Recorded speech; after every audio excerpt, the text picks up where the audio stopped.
Hello friends, welcome to my channel growing up classes. आज की video में हम डिस्कस करने वाले हैं टाइप्स ऑफ एक्सपेंडिचर। इसमें हम डिस्कस करेंगे capital expenditure, revenue expenditure and deferred revenue expenditure. Start करने से पहले अगर आपने हमारे चैनल ग्रोइंग अप क्लासेस को सब्सक्राइब नहीं किया है तो कर दीजिए, ताकि आपको फ्यूचर में ऐसी और वीडियोस देखने को मिल सकें। तो चलिए अब स्टार्ट करते हैं। Basically, there are three types of expenditure. First is capital expenditure, second है revenue expenditure and third है deferred revenue expenditure. चलिए इसे हम आगे डिटेल में डिस्कस करते हैं। तो फर्स्ट हम डिस्कस करेंगे कैपिटल एक्सपेंडिचर। इसे समझाने के लिए मैंने आपके लिए कुछ पॉइंट्स लिखे हैं। चलिए हम इन पॉइंट्स को डिस्कस करते हैं। So first point is which has been incurred for the purpose of obtaining a long term advantage for the business. जो कैपिटल एक्सपेंडिचर होता है वो किसी भी कंपनी या बिजनेस के द्वारा इसलिए किया जाता है ताकि उन्हें लॉन्ग टर्म एडवांटेज प्रोवाइड हो सके फ्यूचर में फॉर मोर देन 1 ईयर और 2 ईयर्स। नेक्स्ट पॉइंट है incurred for acquisition of an asset can be intangible or tangible which can later be sold and converted into the cash. जो capital expenditure होता है वो किसी भी company के द्वारा इसलिए किया जाता है ताकि वो कोई फिक्स्ड एसेट को परचेज कर सके at a time period. For example purchase of machinery, building और a land etcetera. Third point is it increase the earning capacity of the business और which affords some other advantage to the business. Basically जो capital expenditures होते हैं वो हमारे company की earning capacity को increase करते हैं। फॉर एग्जाम्पल अगर आप मशीनरी परचेज करते हैं तो मशीनरी आपके प्रोडक्शन को बढ़ाती है और जितना ज़्यादा आपका प्रोडक्शन होगा आपकी अर्न करने की कैपेसिटी उतनी ही ज़्यादा होगी।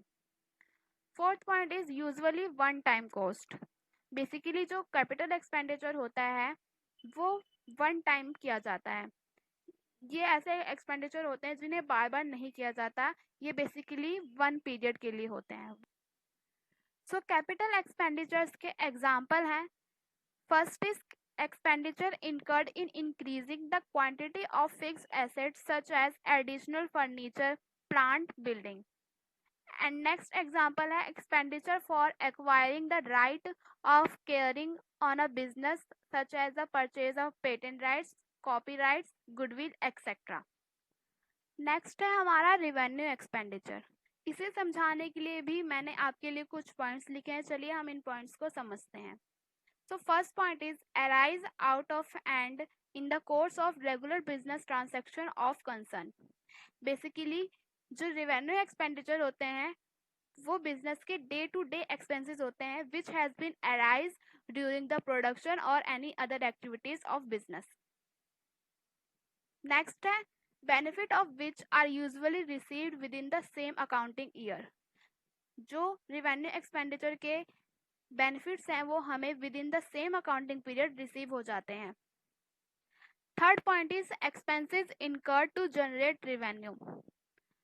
फॉर एग्जांपल अगर कोई कंपनी किसी प्रोडक्ट को मैन्युफैक्चर करती है, उस प्रोडक्ट को मैन्युफैक्चर करने के लिए जो मटेरियल यूज होता है उसमें सारा का सारा मटेरियल यूज नहीं होता, उसमें से कुछ मटेरियल होता है जो वेस्ट हो जाता है।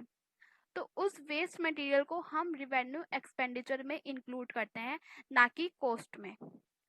Fourth point is it includes both direct and indirect revenue expenditure.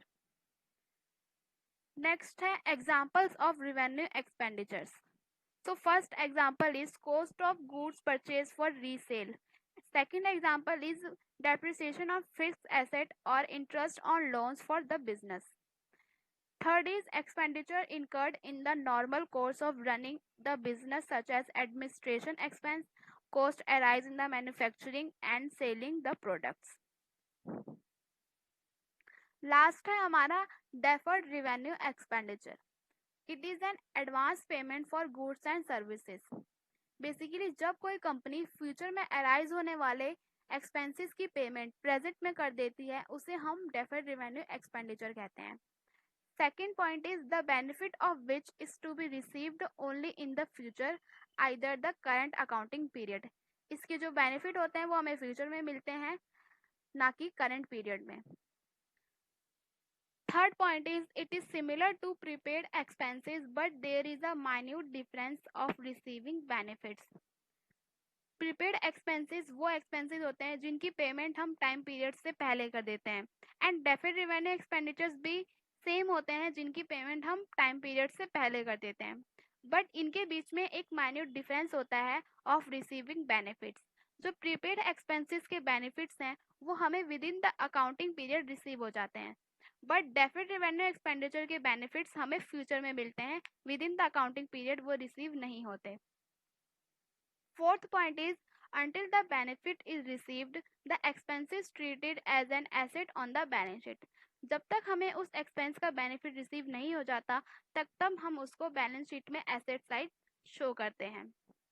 When the benefit received by the company, the asset value gets reduced by the amount of benefit received. जब हमें उस expense का benefit receive हो जाता है तो हम asset की वैल्यू को रिड्यूस कर देते हैं और उस बेनिफिट को और इनकम को हम प्रॉफिट एंड लॉस अकाउंट में शो कर देते हैं। दोस्तों, इन एक्सपेंडिचर्स को और अच्छे से समझाने के लिए मैंने आपके लिए एक एग्जाम्पल लिया है। चलिए हम इस एग्जाम्पल को अच्छे से समझते हैं। Company S has a list of expenditures that need to be classified into their appropriate category.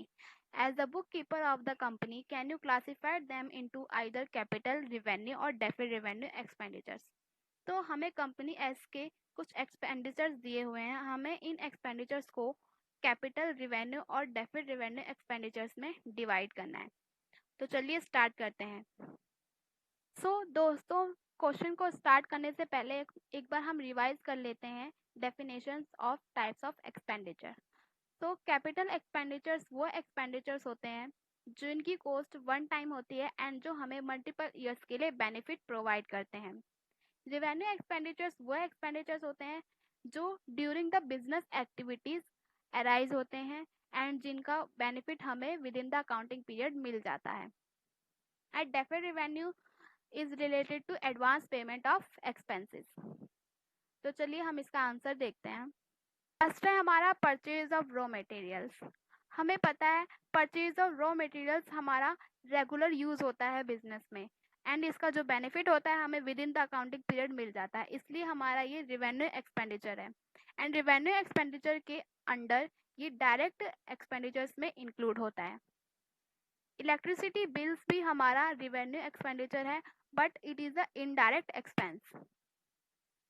Third is advertising expense, ये भी हमारा रिवेन्यू एक्सपेंडिचर है, ऑल्सो इट इज इनडायरेक्ट। हम डिस्कस करते हैं एक कैपिटल एक्सपेंडिचर का example. For example item number 6 purchase of land. जो परचेज ऑफ लैंड है वो हमारी वन टाइम कॉस्ट है एंड जिसका बेनिफिट हमें फ्यूचर में रिसीव होगा, with in the accounting period receive नहीं होगा। इसका मतलब ये क्या है, हमारा कैपिटल एक्सपेंडिचर है।